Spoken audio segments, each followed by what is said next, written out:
সারদা দেবী চিত্রকথা, স্বামী শান্ত রূপানন্দ, চিত্রশিল্পী শ্রী বিশ্বরঞ্জন চক্রবর্তী। দক্ষিণেশ্বরে প্রথম আগমন। শ্রী মাকে দেখেই শ্রী রামকৃষ্ণ বললেন, তুমি এসেছ, বেশ করেছ। পরে একজনকে বললেন, মাদুর পেতে দে রে। শ্রী রামকৃষ্ণের ঘরেই মাদুর পাতা হলো। শ্রী মা বসে ঠাকুরের সঙ্গে আলাপ করতে লাগলেন।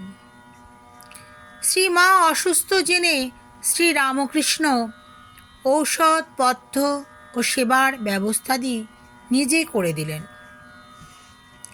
শ্রী রামকৃষ্ণের সপ্রেম স্বাভাবিক ব্যবহারে শ্রী মায়ের সব সংশয় ঘুচল। পল্লী গ্রামের লোকেরা কত কথাই না রটিয়েছিল, কিন্তু আজ তিনি দেখলেন যে দেবতা দেবতাই আছেন। ওই সময় শ্রী রামকৃষ্ণের মা চন্দ্রমণি থাকতেন নহবতের দোতলার ঘরে, আর শ্রী মা থাকতেন নহবতের একতলার ছোট্ট ঘরটিতে। ওই ছোট্ট ঘরটিতেই সারাদিন তিনি চন্দ্রাদেবী, শ্রী রামকৃষ্ণ ও ভক্তদের জন্য রান্না, পান সাজা ও অন্যান্য কাজ করতেন, আর রাত্রে শ্রী রামকৃষ্ণের ঘরে শুতে যেতেন।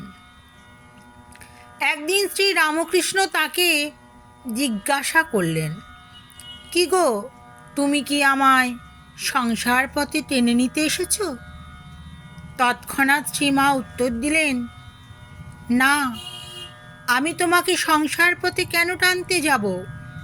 তোমার ইষ্টপথে সাহায্য করতে এসেছি। অপরদিকে শ্রীমাও একদিন শ্রী রামকৃষ্ণের পদসেবা করতে করতে জিজ্ঞাসা করলেন, আমাকে তোমার কি বলে মনে হয়?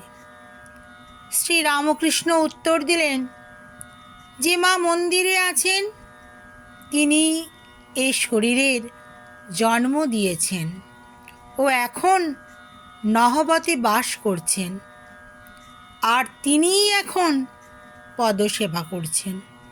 সাক্ষাৎ আনন্দময়ী রূপ বলে তোমায় সর্বদা সত্য সত্য দেখতে পাই।